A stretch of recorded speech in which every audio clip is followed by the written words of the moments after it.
Hello and welcome to another exciting trial from the RPG Academy podcast. I am Michael, and tonight we are going to do a trial of a translated game. It's a sort of a D&D-ish game. So this is a Scandinavian sort of version of D&D called Symbaroum or Symbaroum. Symbaroum is how I've heard of it. Yes. That's right. We're playing Symbaroum today. It's a translated version, as you said, Michael, of an existing D&D product. A successful Indiegogo funding campaign this year has brought it to the English language audience, and now it's available through DriveThruRPG, and I believe it has a print-on-demand dimension, although don't quote me on that, or just record me, you know. But it's a D&D-alike, a dark fantasy world where the characters are pitted against not only the wilds, but the very essence of magic itself, which is in some ways toxic or cursed or dark, and it's out to get you. Is that why our shadows are different colors? Shadows are just part of the ambient magic of the world. All living beings have a shadow, and their color reveals some artful but not mechanically interesting details about them.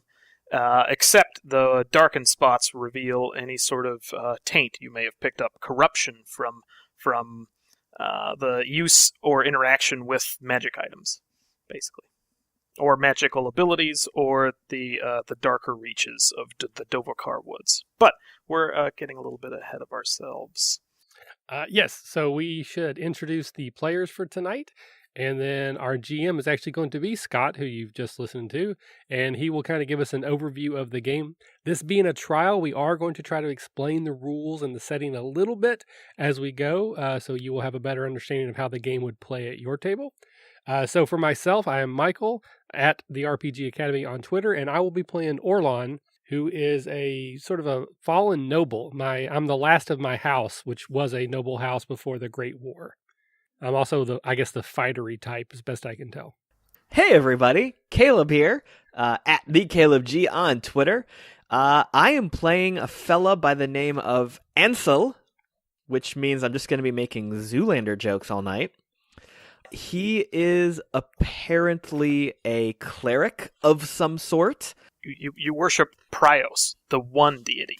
There was once a larger pantheon, but in this last great war, Prios wiped out all the other deities and took their places, and is now known as the One. Wonderful. Well, that just makes me feel warm and bubbly inside. I'm sure I will be bringing friendship and love to everybody in this dark, mysterious, horribly, horribly damaging world. I can't wait. Fantastic. And our last player for tonight is...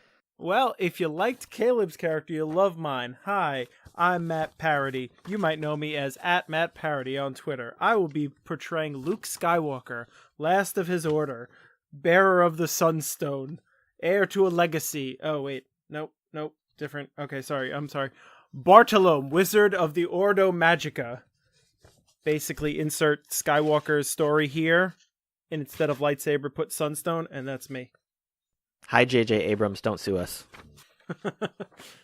Also, my shadow is fiery copper with 0 corruption. Pristine shadow. Fancy. So it's a big selling point. I neglected to mention my shadow because I didn't know at the time that was a thing. Mine is gleaming silver. I also have 0 corruption. Ooh, mine is shimmering gold like the sun reflecting off a silver mirror. Also with 0 corruption. Ooh! Sounds like someone's overcompensating for something.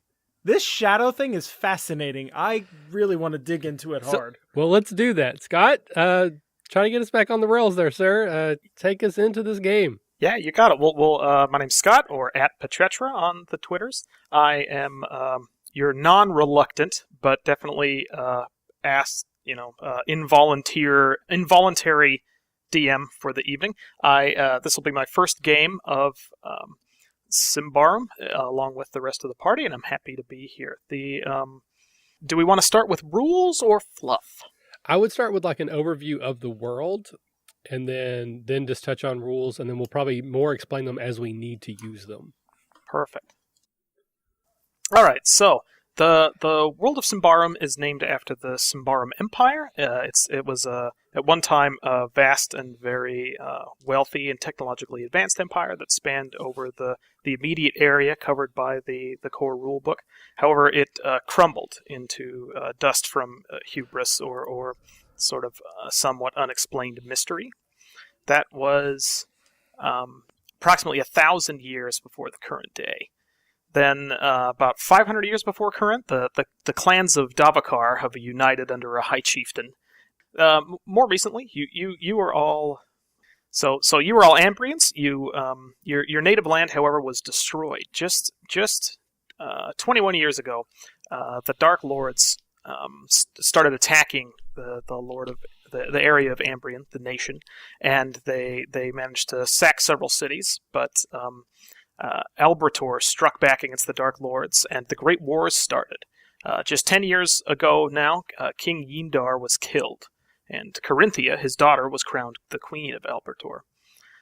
5 years ago, the Sun God Prios was declared to be the one, and the providers of Albrier's Law, or the Lawbringer is another name for Prios. Then, after that, the Dark Lords seized in what was really a coup. They kidnapped the Queen, Corinthia. That was just 2 years ago. And in the current time frame, it's not 1,000 years ago, it's negative 1,000, the Common Era, or the unit of time rendering that they use. We'll have to start that whole... Okay, alright.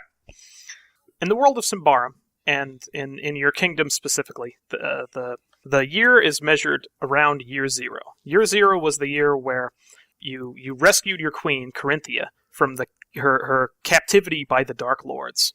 But at that same time, although that great step ended the Great War, the queen came home and she was never quite the same, and she was saddened to realize that the dark magics, the undeath magics that was wielded by the Dark Lords, had devastated her country. An incredible blight had swept through. Crops would not grow. Animals were skinning and dying on the bone, and there was not much left. So, losing no time, the queen struck north over a mountain crest into an area that was once populated by a large city-state known as Lindaras. They were wiped out by an infectious bleeders disease 200 years from the Great War, but they left a power vacuum that was able to be filled by the kingdom. So the kingdom has been pressing north. The present year is year 21. So it's been 21 years since the nation has been pushing forward north into this open space. The fields are verdant in the area that's being colonized by your nation state, and it's just south of the forest of Davakar, which is the central theme or pivot point of this setting. The forest of Davakar hides the ruins of the ancient civilization of Symbaroum, and those ruins are rich with plunder and magical abilities that the modern era has not seen in ages. So this has caused no small amount of tension between the three factions of power in the area: the barbarian tribes that live just in the very edge of the Davakar forest, the elves, which are a race of powerful, ancient, and wickedly evil beings who live in the heart of the forest and protect it, and the races of men and goblins who are trying to exploit the forest for their own benefit. Sounds awesome. It kind of has like a Dragon Age feel to me, like the video game. I actually haven't played the role-playing game, but like it just sort of like corruption, dark forest sort of feels. Am I picking up on that vibe or no? Yeah, I think so.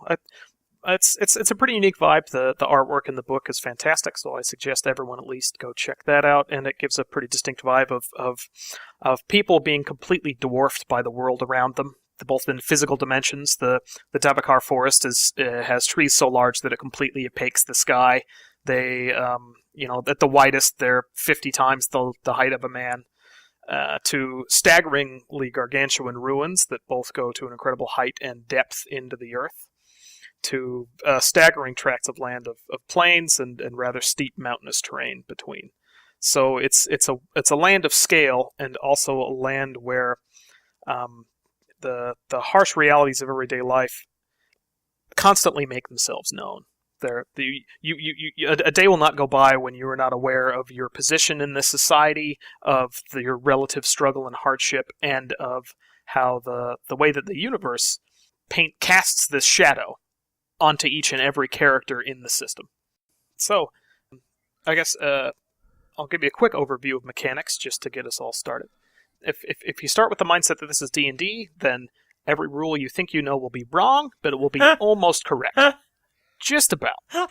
So that should lead us quickly in.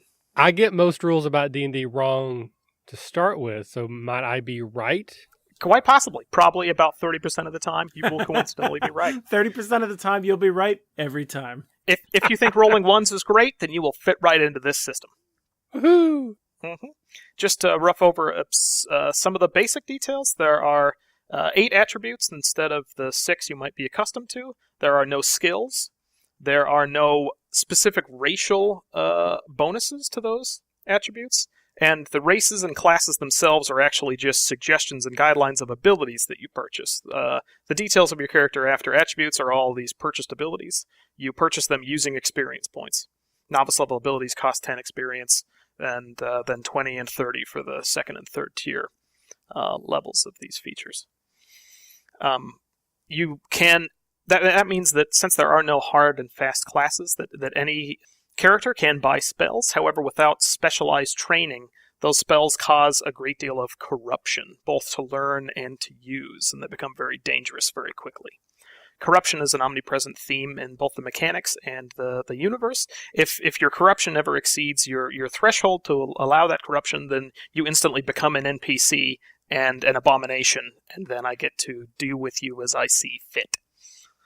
That's also the mechanical limitation for spellcasting. Every spell you cast gives you temporary corruption, which ends at the end of the scene, but if your temporary corruption goes over your threshold, then you are mine to do with as I see fit for the in-between, and there are some consequences.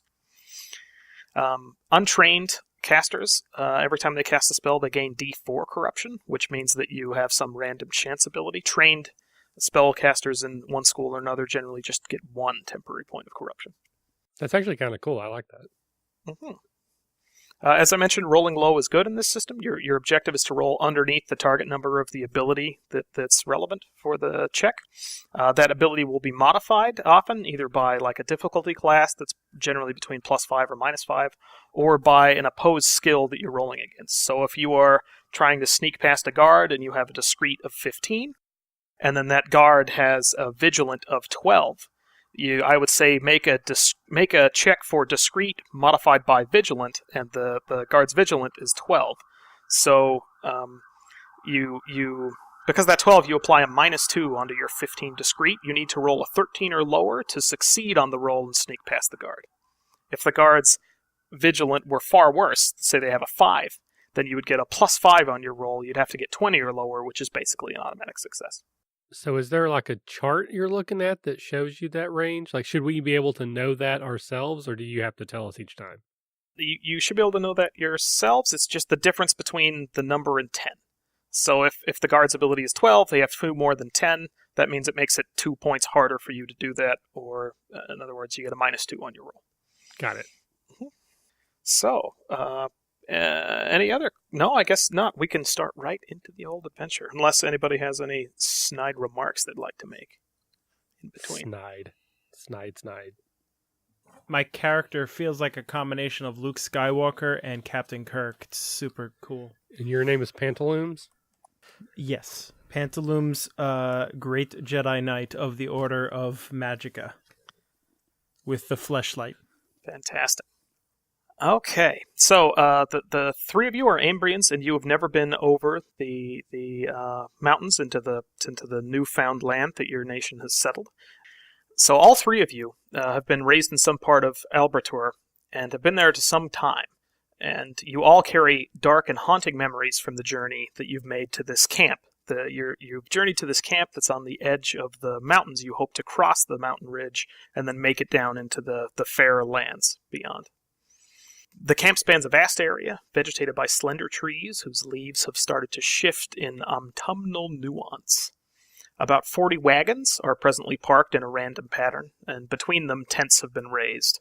Most of the tents are tiny and weathered, but a few of them look like small palaces made of cloth, evidently belonging to either noble houses who've waited until the last minute to leave their estates, or great traders, or the otherwise epically wealthy who are doing the last moment fleeing from your homeland. In a dozen places around the camp, fires are burning day and night. Some of them surrounded by logs, others by sloppily crafted benches. South of the camp, the ground still has vigor enough to nourish vegetation, but the crops soon to be harvested are not what they once were. The fields are sparsely vegetated, and pale stalks with shrunken ears of grain emerge from them wickedly. The orchards that used to be full of apples, lemons, and sweet plums are all but naked. The scrawny cattle can be seen everywhere, grazing at the parched fields, roaming wild after being left adrift by their previous owners and caretakers. The ones who come from a further place to the south or out east have witnessed even darker scenes. In those places the soil is blackened and completely lifeless, often transformed into dusty deserts, incapable of absorbing water from rain or river. Abandoned cities, deserted residences and castles, ghostly farms whose livestock enclosures are occupied by nothing other than carcasses. Albertur is dead and all but gone. All that is left is what the people of Queen Corinthia carry with them on the journey over the mountain. Wow, this is dark. You think? All right, so are we starting like we are already together? Do we have a history together? Like, do I happen to see them across a fire one day and like, hey, it's Ansel? What's your background again? Well, the three of you don't necessarily know each other. You've probably seen each other in passing here, either in the camp if you've been here for a couple of days, or on the way to the camp. Each of you probably have one or two acquaintances around the camp. I believe, Michael, you are a military man, right? You were once like a ranger or something. Yeah, I used to serve in the Knights Guard. Ah, you were a Pansar, right? No, that's Orlan. Yes. Yes.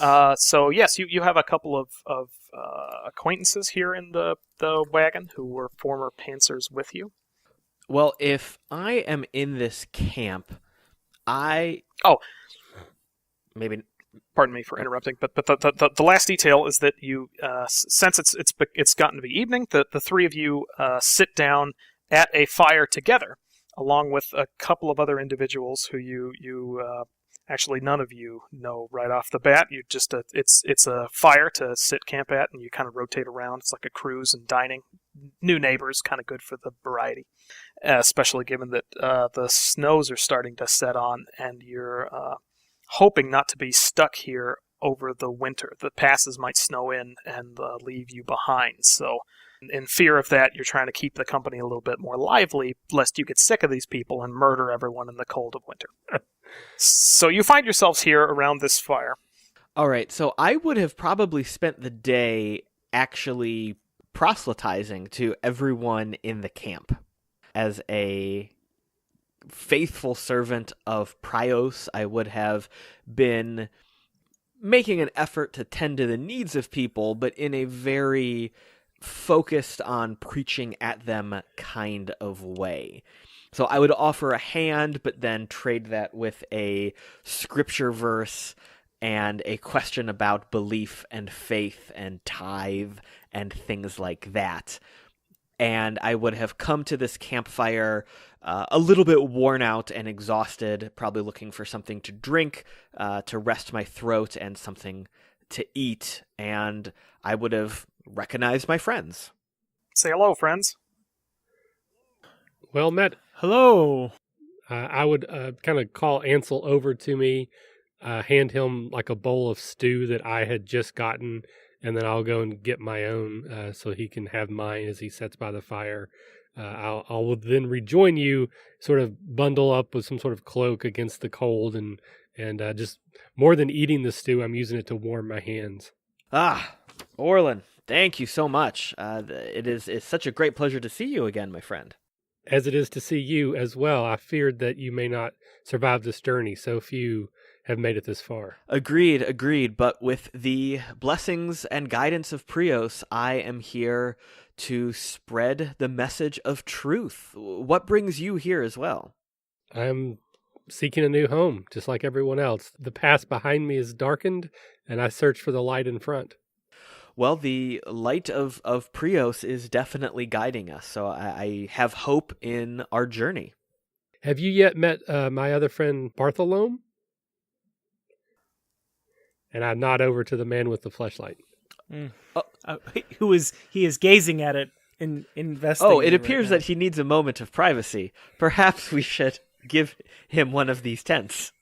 A snaggle-toothed, looks like a herder or drover, leans in to you, guarding, eyeing your wonderful, mildly glowing prize, and say, "Azai, what is that you got there?" Oh, this is the Sunstone. It has a destiny about it, and I'm vested in bringing it to where it needs to go in Yindaros. Oh, I've heard about that there Sunstone. That allows the wagons to travel safely through the darkest winter passes, doesn't it? Yes, that is what I've heard as well. Oh, that's quite a treasure. And he elbows his friend, who was been very quiet and reserved. He says, "That's quite a treasure, isn't it, Keller? Isn't it, Keller?" And Keller says, Yeah. Doesn't look that big to me. Certainly nothing worth dying over. I sort of chuckle. For that we can agree, friend. Most likely, if such a magnificent item has a destiny, it is truly in the hands of its destined wielder, and it should probably stay that way. Woe to any who would try to take it. So saith Prios. So saith we all. At this point, the man identified as Keller, the dark, quiet man who's been sitting, trying to keep to himself quietly, gets up and starts to leave. His bowl of soup is not quite finished, but it looks like he's about finished with whatever you guys are talking about. Do I have any skills to try to determine, like I read that situation as if they were about to steal that thing from him? Did I misread that, or is that what they were kind of going for? I will allow you to roll Vigilant at a -5. So -5 is so you would look at your what is your Vigilant? 9. 9. So -5 is 4. You need to roll 4 under to succeed on this roll. On a D20. Yes. I rolled a 2. Boom. I'm gonna be killing at this game. You get you got the early impression. It's true. Like many of you did that the drover or coachman, whose name you did not get, the sort of more the ignorant yokel type, you got the initial impression that he was quite eyeing this Sunstone. But now through watching the more hasty actions of his companion Keller as he packs up to leave, you get the suspicion rather that the drover interest was earnest and ignorant, whereas this Keller's interest may be more nefarious than you would have liked to believe, and he seemed to have taken your words and threats rather personally. As I had intended them. Can I attempt to recognize if he has any sort of evil aura or taint about him? Yeah, what color's his shadow? Does anyone have witch sight? Wait, which site? Which Witch sight. I have leader, theurgy, and witch hammer. I was mentioning that Keller was disgusted and was just about to leave when... Yeah, so I want to throw my cloak over, almost like a gunslinger, freeing my gun. Like I'm making sure that I can clear my scabbard if necessary, and then I will continue just to sort of stare at him. I'm not even trying to be coy about it. I'm letting him know that I'm watching him. All right. Keller stomps off in a bit of a moody huff. I would have had put the Sunstone away when all of this had started. Like, I might have been gazing at it before, but once everyone started asking about it, we've been like, hoo, back in the pocket. His friend the drover says, "What'd you do that for?" I'm just going to keep it warm. Friend Bartolom, I do think that you may want to keep that sheltered within your cloak for the time being. I would agree. After another about hour passes at your fire pit, it's now become quite solidly dark, and unless you guys have any specific chit-chat you wanted to engage in. I would just want to catch up with them, like what, we don't have to roleplay that out, but just I would spend the time talking about what has happened since the last time we've met. Excellent. So, at some point, Keller comes back and has a hushed, whispered exchange with his friend, the coachman. And the coachman's eyes get wide. He says, "We'll all be!" And they scamper off together. What do you think that was about? It's certainly more than a little suspicious, whether it was something from them or some other dangerous activity in the camp. I've just about finished my stew. I'm willing to take a stroll over there if you two would like to join me. I could use with stretching my legs. Yeah, let's see what's going on in the camp. All right. Are you guys trying to follow them discreetly? I'm going to say no. I'm a Panzer? I'm pretty sure I clank like an actual tank as I'm walking through A town. Panzer. Yeah, we got that. Yeah. I am Good. simply wearing priest robes and cold weather gear, but I think the courage and fortitude of faith in my deity is going to make me stride out with purpose and intent. Also, my discreet is 5, which I think is bad. So is mine. So is mine. Oh my god, we have the stealth dump stat party. Hey! All right. So basically, like Larry Moe and Curly, you make a gigantic scene of yourselves. Literally tiptoe stepping about 3 meters behind these fellows. We use meters, and the system does too because it's European.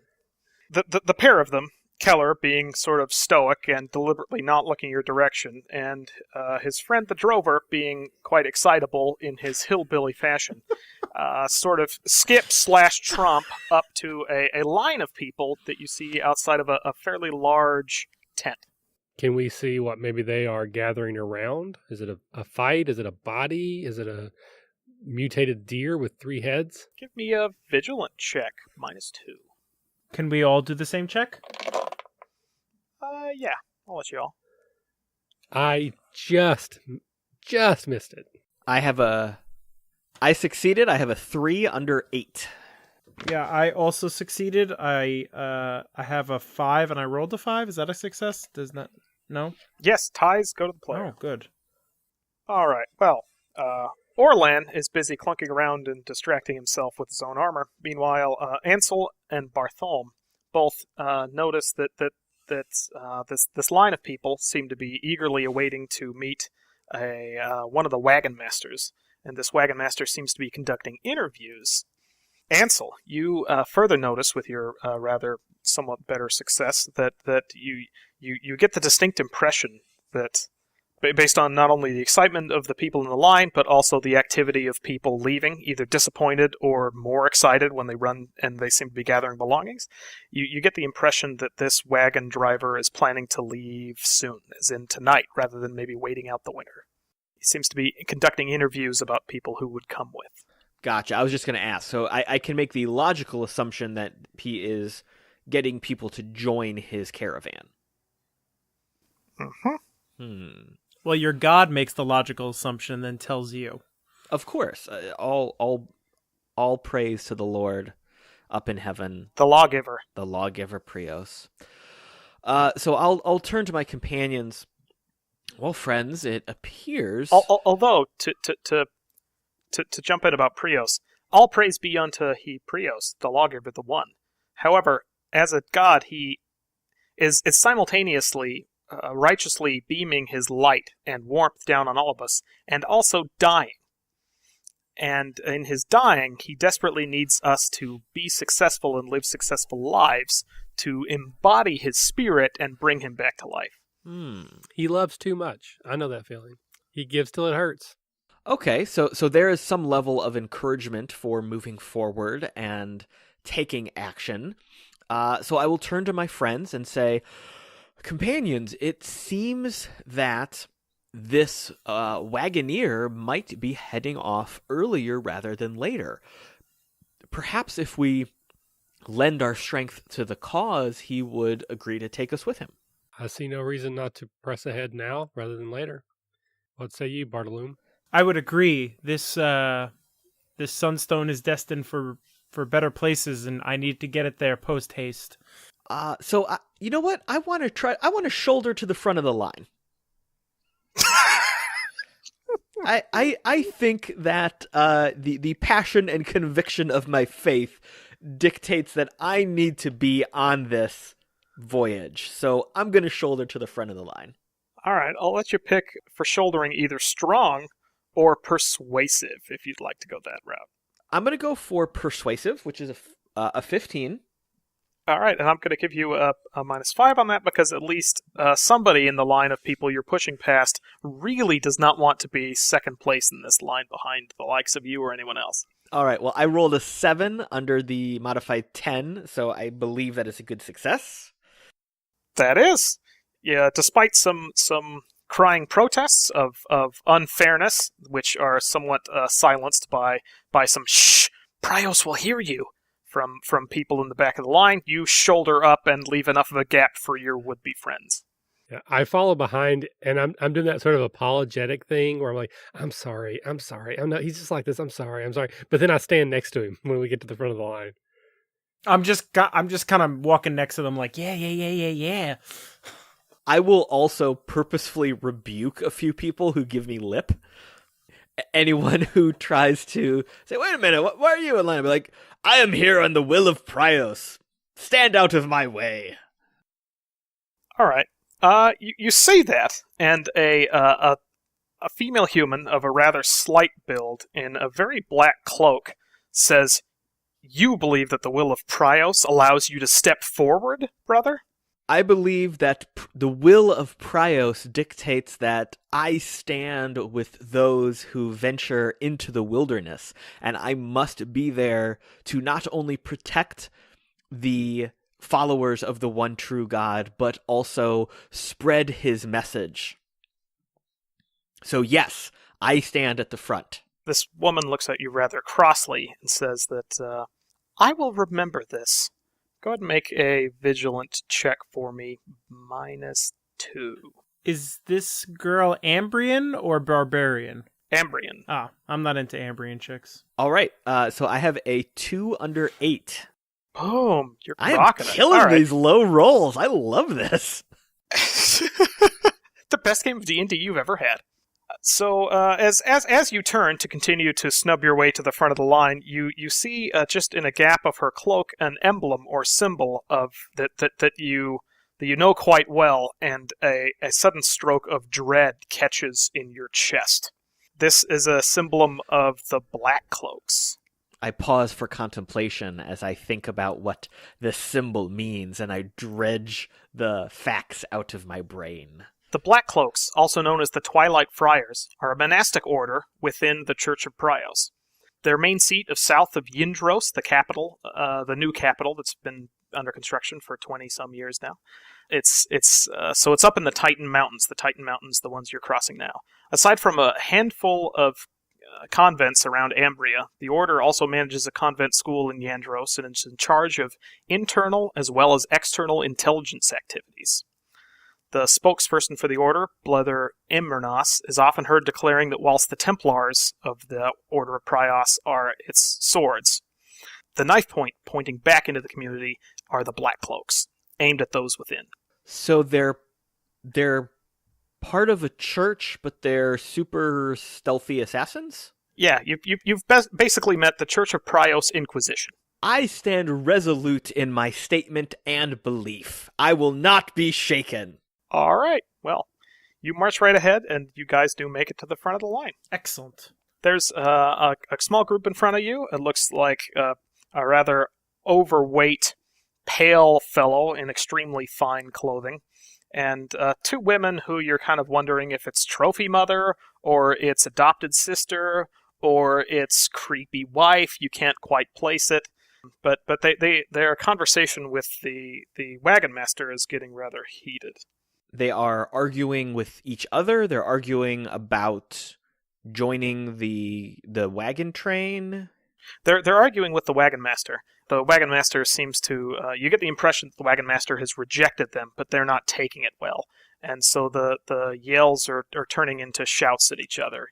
The heavy-set gentleman says, "Please, sir, this is our only hope. I can't possibly wait through the winter with my gout and my leg and my aches and pains, and there are no chocolates here. No chocolates, you understand. And the man says, get out. You're worthless.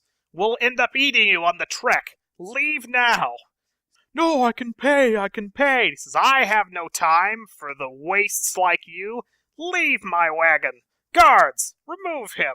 And the heavyset gentleman is set upon by three handy-looking men at arms who impolitely escort him from the large tent. Afterwards, the wagon master beckons you forward. You're next. My gaze kind of lingers on that man who's being drug away. I don't act on it, but you can tell that there's like a conflict, like I want to, kind of. So I'm sort of looking to my left as I walk into the tent, sort of absently. My eyes linger on the two ladies that may or may not be being dragged away with him, because I also am having a moral quandary. I like the barbarians strange, but these women look like they could warm a tent quite well.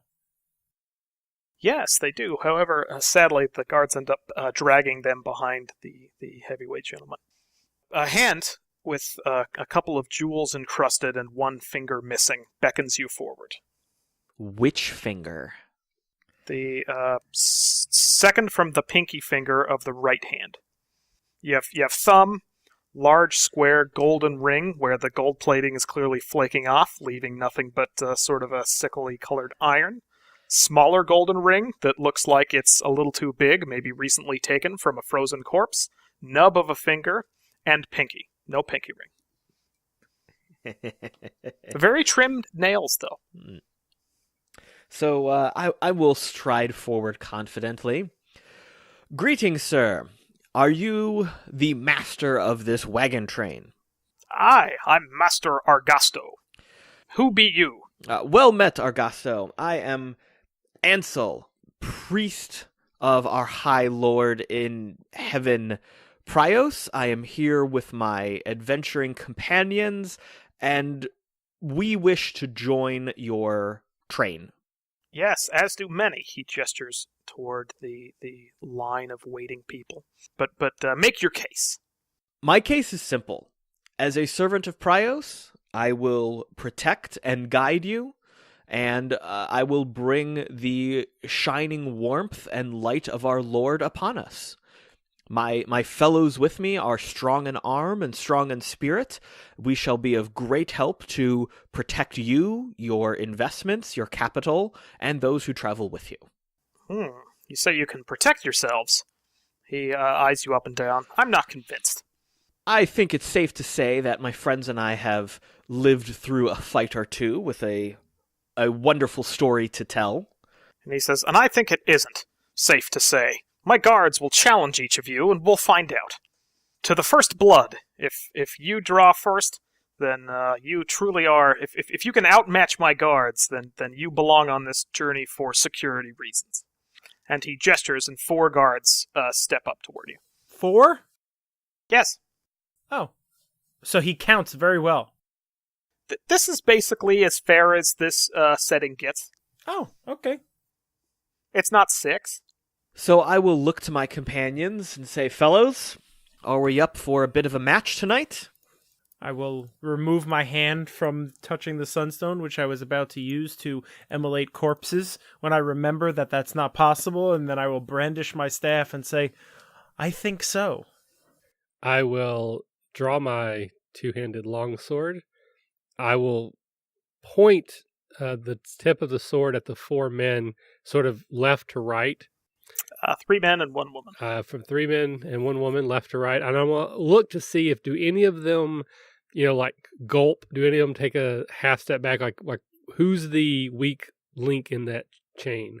You see the shortest of the men who has an eye patch on one eye and a rather severe scar. It looks like none of you have seen frostbite before, but it was a frostbite wound that actually lost him his eye, and you seem to get the impression that he lost some use of a hand, too, as he favors his right heavily over his left. He seems to squint more at you and take a half step back. Then I want to use my leader ability and say, that one. That is the one that I will kill to prove my worth. Oh, it's to first blood, the first injury. He will bleed. And then die. All right. Okay, so if you guys are fighting, then it's time to do initiative. Initiative has three resolution steps, really. The first one is, first of all, is anyone armed with a long weapon? I am. Yes. Two of you. No. Okay.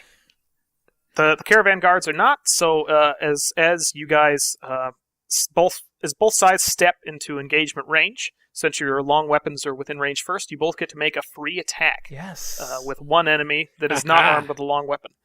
To make your free attack, you guys roll against accurate by default, unless you have some ability to use, say, persuasive instead. Modified by the guard's defense, which is +2 for their shield. So I'm minusing 2 from my accurate then? You're adding 2 to your accurate. No, you gotta be minusing 2. I was about to That say. has to be. They have it +2, but that must mean you subtract 2 from the roll. That's gotta be it. I rolled a 3. I hit. Boom. Roll your damage. So this is the one that I marked with my... So does that affect me or just everyone else? That affects everybody who attacks. The one you marked. So I get a D12 and a D4 damage? Correct. Jesus. You might have killed him. 13 points of damage. Unless there's any Jesus. modifiers to that. Yes, the way armor works in this system is it's just a subtraction from damage. The caravan guards have a scale mail that gives them the 3 armor, and so he takes 10 points of toughness damage. Toughness is your hit points. He has 15, so he only has 5 left. What are you using, a quarterstaff or a great axe? What are you It's a two-handed sword. With your two-handed sword, you politely turn it to the flat side, but then you whelp him so hard that he's seeing stars and blood is weeping down into his one remaining working eye. He stumbles and collapses into a heap. Damn. I got a hit too. Roll your damage. Oh, cool. 5. 5. So who were you targeting? I was targeting probably the strongest one, just for funsies. Strongest one. Okay. So you hit the barbarian descendant woman, and she takes 2 damage across the chin, leaving a gouge of blood. She looks like she's about ready to lunge before Argasto stops you, and only through sheer force of will does she manage to halt her advance on you for vengeance. I wink at her and blow her a little kiss. Argasto looks to you, Orlan, and says, "What is your name?" Orlan of the House Daar. Argasto looks impressed at this, and he says, "Ah, of course, a Pansar. Welcome. You are very welcome to my cadre. Now, please gather your belongings and be ready to leave before dawn." I'll give him like a sharp nod and do the thing where I clink my heels together before I turn and stride out of the tent. At the sound of the clank, the frost-bitten, no-eyed, bloody-faced man shies away from him. Like a squirrel. Before I turn to leave, I say, "You have made a wise decision tonight, sir. May the blessings of Prios be upon you. We shall be ready to travel when you give the signal." As you turn around to leave, you see that you've been overheard by the Black Cloak who originally saw you, and her glare could melt steel.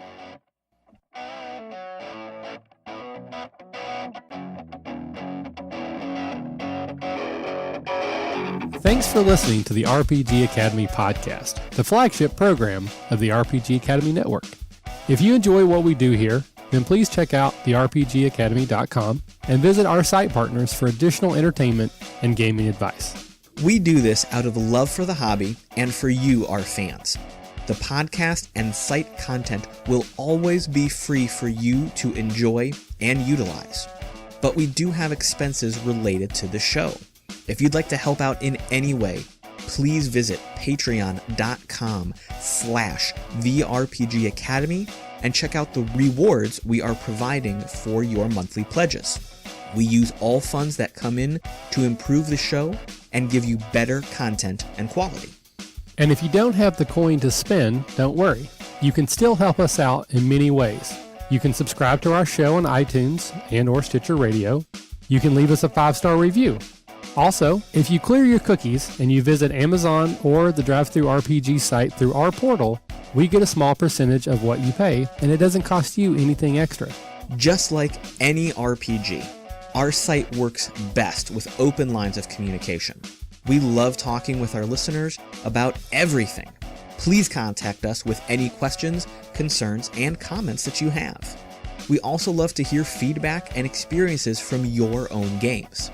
You can email us via podcast@therpgacademy.com and reach us on social media, such as Facebook and Google+, at The RPG Academy. But Twitter is usually the fastest way to reach us. You can find my favorite co-host, The Caleb G, at The Caleb G.